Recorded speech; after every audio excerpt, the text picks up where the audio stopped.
أعوذ بالله من الشيطان الرجيم. بسم الله الرحمن الرحيم. Dear viewers, Assalamu alaikum wa rahmatullahi wa barakatuh.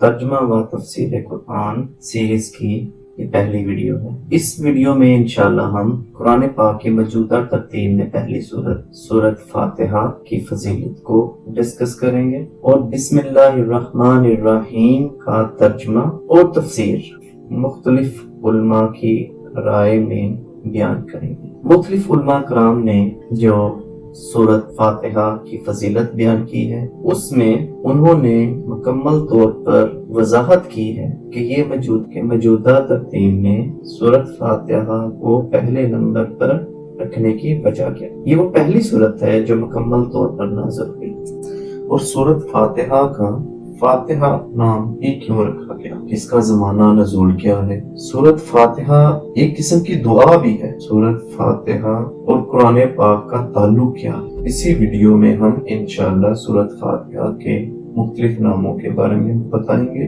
سورت فاتحہ سے پہلے بسم اللہ کی اہمیت، بسم اللہ کو پڑھ کر دم کرنا کیسا ہے، اس کے علاوہ بسم اللہ کی تاریخی حیثیت کیا ہے، بسم اللہ میں موجود اسماء حسنہ کی بھی وضاحت ہوگی۔ قرآن پاک میں بسم اللہ الرحمن الرحیم کی جگہ کہاں ہے، تو چلیں شروع کرتے ہیں۔ سب سے پہلے میں پیر کرم شاہ صاحب کی تفسیر کے بارے میں بیان کروں گا۔ پیر کرم شاہ صاحب نے اپنی تفسیر ضیاء القرآن میں جو پوائنٹ ڈسکس کیے ہیں سورت فاتحہ کے لحاظ سے، انہوں نے اپنی اس تفسیر میں سورت فاتحہ کے مختلف نام بتائے ہیں۔ اس کے علاوہ انہوں نے حروف کی تعداد بتائی ہے۔ سورت فاتحہ سے پہلے بسم اللہ کی اہمیت کو بھی بیان کیا ہے۔ آخر میں انہوں نے بسم اللہ پڑھ کر دم کرنے کا بھی بیان کیا ہے۔ یہ وہ مختصر اور جلیل القدر صورت ہے جس سے اس مقدس آسمانی کتاب جس نے تاریخ انسانی کا رخ موڑ دیا کا آغاز ہوتا ہے، جس نے فکر و نظر میں انقلاب پیدا کر دیا اور قلب و روح کو نئی زندگی بخش دی۔ وہ متعدد نام جن سے نبی اکرم صلی اللہ علیہ وآلہ وسلم نے اس صورت کو یاد فرمایا، ان ناموں میں سے چند یہ ہیں۔ الفاتحہ یعنی مطلب رحمت اور حکمت کے خزانے کھولنے والی، فاتحۃ الکتاب یعنی قرآن حکیم کا آغاز کرنے والی، ام القرآن یعنی اس کا مطلب ہے حقائق قرآنی کا ذریعہ، السبع المثانی یعنی بار بار دہرائی جانے والی 7 آیتیں، اور الشفا جسمانی اور روحانی بیماریوں کا علاج۔ وہ لکھتے ہیں کہ یہ سورت پاک مکہ مکرمہ میں نازل ہوئی، اس کا ایک رکوع ہے، 7 آیتیں ہیں، اس کے الفاظ کی تعداد 25 ہے اور حروف کی تعداد 123 ہے۔ اسلامی آداب معاشرت میں بسم اللہ الرحمن الرحیم کو اہم مقام حاصل ہے۔ ہمیں ہمارے ہادی و مرشد یعنی صلی اللہ علیہ وآلہ وسلم نے یہ سبق دیا ہے کہ ہر کام بسم اللہ سے شروع کرو، بلکہ یہاں تک فرمایا دروازہ بند کرو تو اللہ کا نام لیا کرو، دیا بجاؤ تو اللہ کا نام لیا کرو، اپنے برتن ڈانپو تو اللہ کا نام لیا کرو، اپنی مشق کا منہ بندو تو اللہ کا نام لیا کرو۔ مقصد یہ ہے کہ ہر کام چھوٹا ہو یا بڑا کرتے وقت انسان اپنے خالق حقیقی کا نام لینے کا عادی ہو جائے، تاکہ اس کی برکت سے مشکلیں آسان، اس کی مدد، اس کا بھروسہ مضبوط ہو جائے۔ نیز جب اسے ہر کام شروع کرتے وقت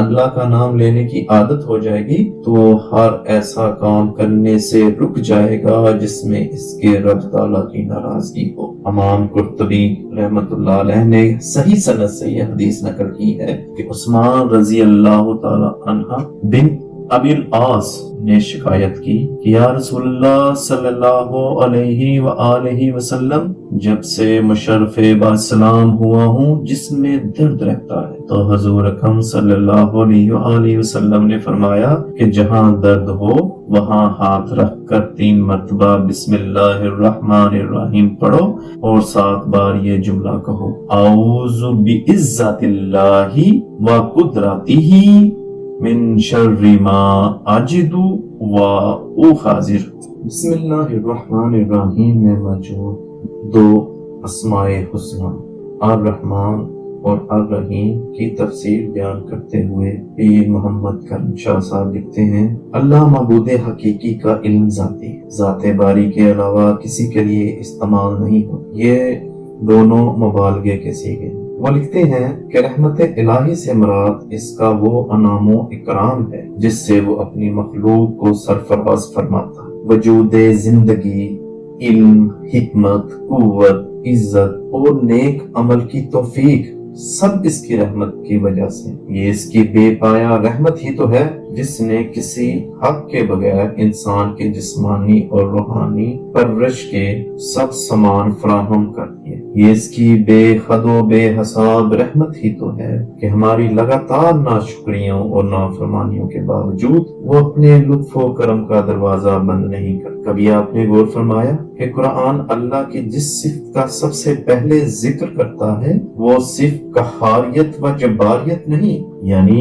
قہار اور جبار بھی تو اللہ کی ایک صفت ہے، اس کا ذکر سب سے پہلے نہیں ہوا، بلکہ صفت رحمانیت اور رحیمیت ہے، یعنی رحمان اور رحیم۔ یہ اس لیے کہ بندہ کا جو تعلق اللہ تعالیٰ سے ہے اس کا دار و مدار خوف و خراس اور رعب و دبدبہ پر نہ ہو بلکہ رحمت و محبت پر ہو، کیونکہ یہی وہ علاج ہے جس سے انسان کی خفیہ صلاحیتیں بیدار ہوتی ہیں اور چھپی ہوئی توانائیاں ظاہر ہوتی ہیں۔ یہی مراج انسانیت ہے کہ انسان اپنے آپ کو حیا دے۔ بعض جو لوگ حق سے واقف نہیں وہ کہتے ہیں کہ اسلام کا خدا خونی ہے اور اپنے ماننے والوں کو خون خواری سکھاتا ہے۔